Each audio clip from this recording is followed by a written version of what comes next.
I can't be as precise and a presentation that Kumar did, but I must say that as far as the RAI is concerned, amongst many other bodies, I asked him, I said, you started the event on time, the lamp lighting was also precise. So he's saying our stores start on time. So that sets the tone and sets the message really well. I must say with a sense of responsibility, I work across sectors, whether it's technology, whether it's retail, whether it's real estate. But I'm very, very impressed with the RAI, particularly because my association with RAI is a decade old. And I have seen how RAI has grown and contributed, and you're a very well-knit community. You're able to sort of not only create, work towards policy, and like you rightly said, you contribute and work with government. I am not made a presentation, but what I'm going to tell you is share my experiences with the RAI and the retail industry. Lawyers by nature are very dull, boring, so we can't make very interesting discussions. We only go into court and fight with people. But I'm going to try to make it a little lively and interesting as to how my experience and journey in the last decade has been with the retail industry. First of all, I must thank Kishore Biyani and his team for giving me an opportunity to actually come into the retail sector. We always did litigation, and I remember this association goes back a long way. The first matter that I ever did, and I think most of you would face this, this was when retail was booming and real estate was sort of growing in such a big way. We had a developer, like most developers are. I act for some of the developers even today. And it was a very large marquee property. And there was an MoU entered, and the developer typically wanted to renegotiate rentals. I'm sure most of you have faced that. So I remember Pankaj coming to me and Kishorji saying that, look, what do we do? I said, just leave it to me. One thing that I must say with a sense of responsibility is the faith that the client reposed in us is very important. We were able to go and get an ex parte order on an MoU with a minimum consideration paid and lock the transaction. And therefore, the developer was not able to renegotiate, and that became a bone of settlement and for future settlements that happened. And I did this in Kolkata as well, and that time for the Multiplex Association of India, again on a similar retail issue. So judicial intervention today is very, very important. Policy is very important. Advocacy is important. It's all about strategy at the end of the day. But there are two lessons that we learn from there. That in terms of the MoUs that you guys execute, how conclusive they need to be, because they are only executory contracts. How you're going to go out and enforce them. So lawyering is today not about, it's dynamic as a subject. You will evolve, you will learn, you will see how judicial precedents happen. And on the basis of a mere MoU, we were able to get that property. And that time I remember, about 10 years ago, having marquee properties in important strategic locations was key in essence. So that was my first journey into it. He mentioned service tax. It was a big blow to the industry.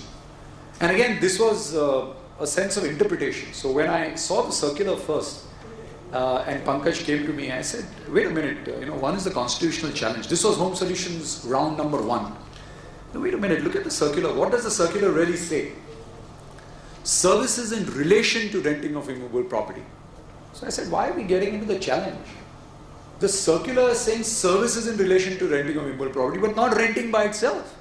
So renting by itself could never be a service.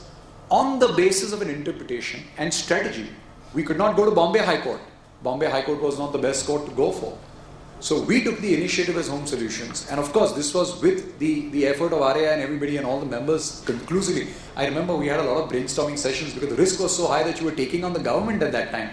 And let me say this, in a democracy and in a vibrant democracy, litigating by itself is never bad. So taking on the government for the righteous cause is always, and ultimately, what's the sequitur, where do you go to? We were able to go at a stay, not in one high court starting in Delhi, in 5 high courts. Ultimately, the matter ended up in Supreme Court and we have a liability. But as Kumar rightly was discussing over a cup of coffee, that's now where RAI plays a bigger role.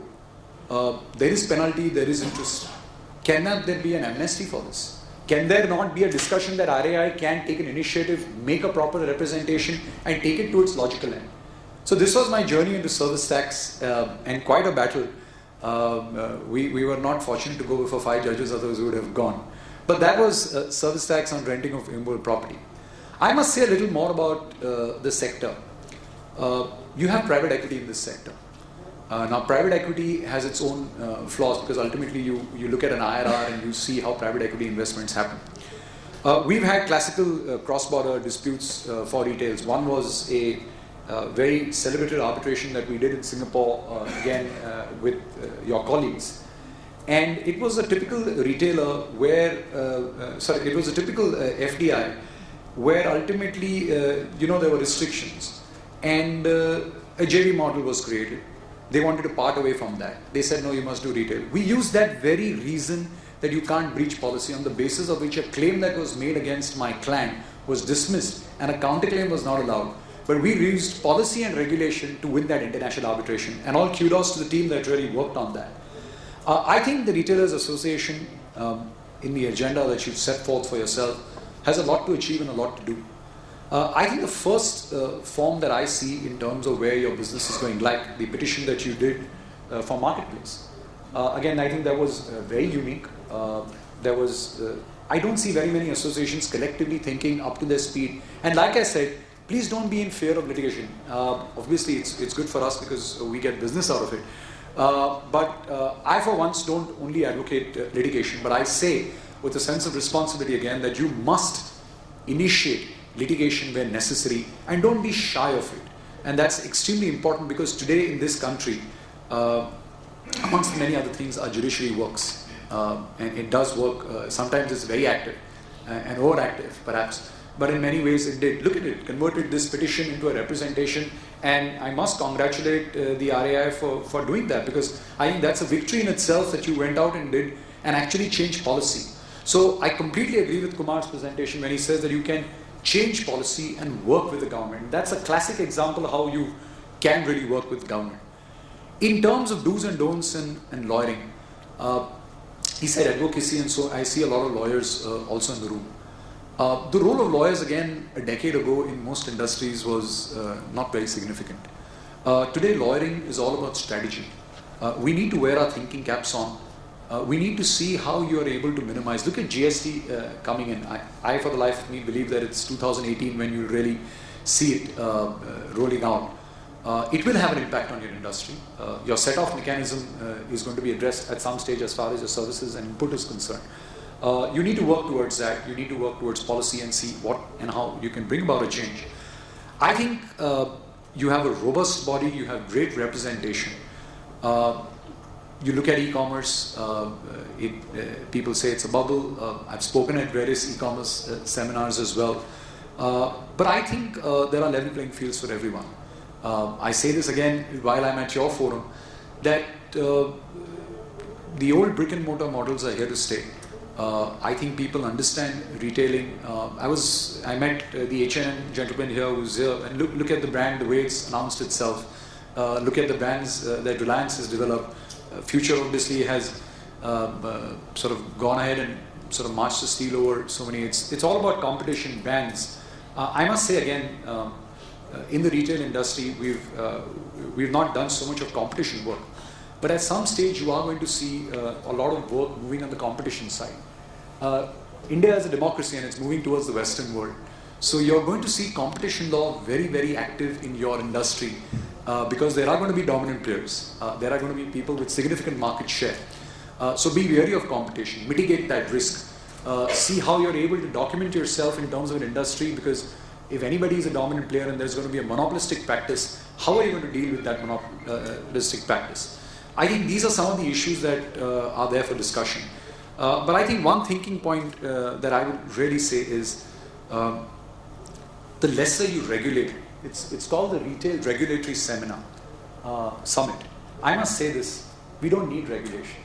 I would say deregulate, less regulate, less legislate, and allow free business to happen and make a level field. That should really be the theme of the seminar. So with that note, I'm going to end because I'm going to rush back into court at 12 o'clock because I have a matter. But thank you very much for giving me an opportunity. Pankaj, thank you very much. Your team has been spectacular. Kumar, thank you very much. Gautam as well. I'm very privileged to have met the Reliance head here and some of the other gentlemen here. Thank you very much for this opportunity. I hope lawyers can come often and address. We're not that interesting, but we try to make it interesting. Thank you very much.